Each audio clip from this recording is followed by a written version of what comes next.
What's up, everybody? We're back again on the Jeep, and this time we are going to actually paint it. So right now, I'm just wiping it down from last episode where we used body filler and sanding and finally got all this latex paint off of it.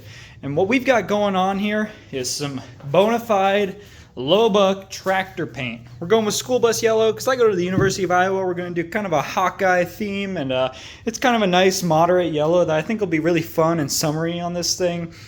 We've got our Harbor Freight $20 spray gun. We've got some Turbo Can automotive primer. We're going to try and coat this thing with a couple coats of paint in this episode. First off, we got to get all the sanding residue off, so I'm just working with some acetone and a paper rags and wiping down the whole thing.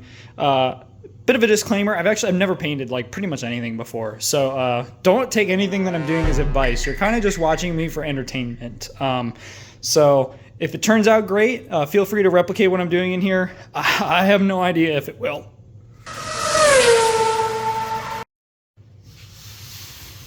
So that looks pretty good. Nothing's sticking to my hand, no dust or anything. So I think we're pretty much clear enough to put some primer on here and see what it looks like. So what I ended up going with was I got a deal with these on sale. Rust-Oleum Turbo Automotive Primer. And these things should really cover, and it should make it so that I don't have to clean my Harbor Freight gun before I spray the tractor paint.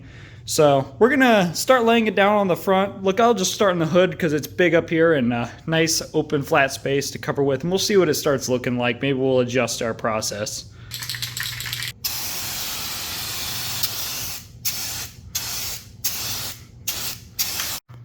Okay, so I tried to fix the dent in that fender, and I kind of just made it like speckled and worse. So it's just gonna have a dent in it. It's whatever. But I've went ahead and I've sprayed the primer. It laid pretty flat. There's a lot of imperfections from my sanding that'll show up. So this was always kind of intended to be a 10-footer. But these turbo cans are awesome. They have so much coverage. This is 2 cans. The 2 cans was perfect to do like 2 coats of primer on the entire car. And I haven't done the windows or the doors. The doors and the windshield.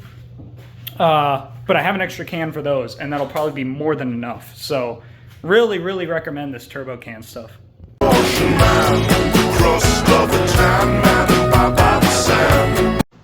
Well, guys, I think I've kind of messed it up a little bit. I think it's fixable, but I painted it in the dark with the door closed and just those kind of 2 lights there.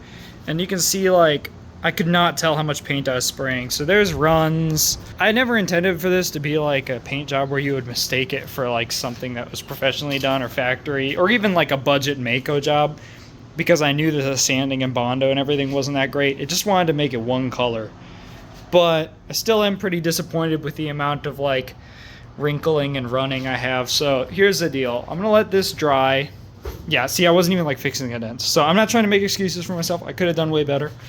But I'm going to let this coat dry, and then we're going to go at it with some very light sandpaper, try and smooth over these runs. And then I've got spray paint of this exact color that we're going to use on it. We're going to see if we can get it looking any better. Well, I've managed to mess it up further. So I got little spray cans of this exact color from Tractor Supply to go and touch it up. And what do you know?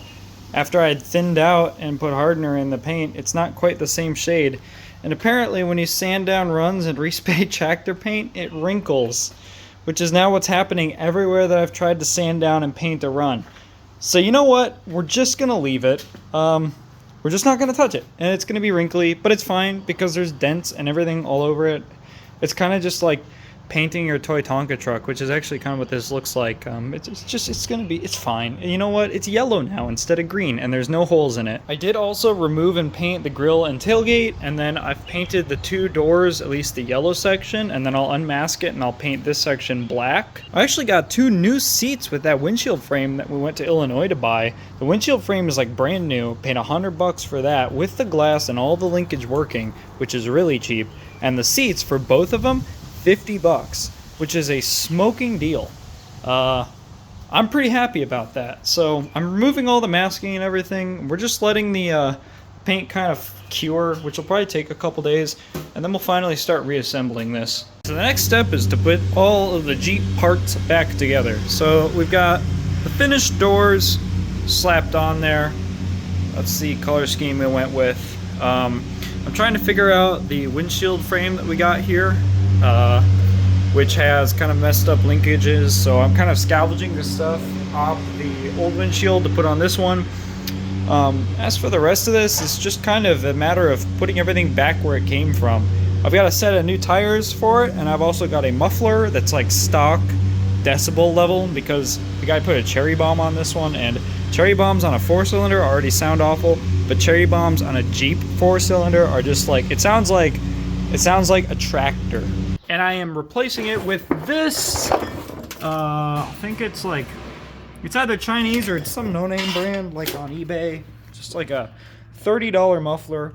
It said it had moderate sound, so it probably won't be like OEM quiet, but it should hopefully be a lot more manageable than what I had on it. Bada bing, bada boom. We're making some progress here. Taillights are on, license plate holder is on. I need to pick up rear plastic fender flares, but these back seats are in, all the seat belts are in, and then the last thing we have to do before we get this on the road and slap some tires on it is to get these seats cleaned up that I picked up with the windshield frame. And $50 for the pair is a smoking deal, especially when you compare that to the old driver's seat, which is just falling apart.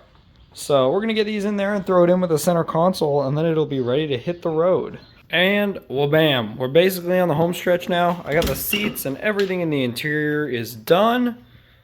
It looks pretty decent. The paint, I'm discovering, did not turn out as well as I thought. It's also a little bit thinner than I would like it to be, so I might spray on another coat later. But that'll honestly probably just be down the line as I find out how well it ages. But it's about ready to hit the road.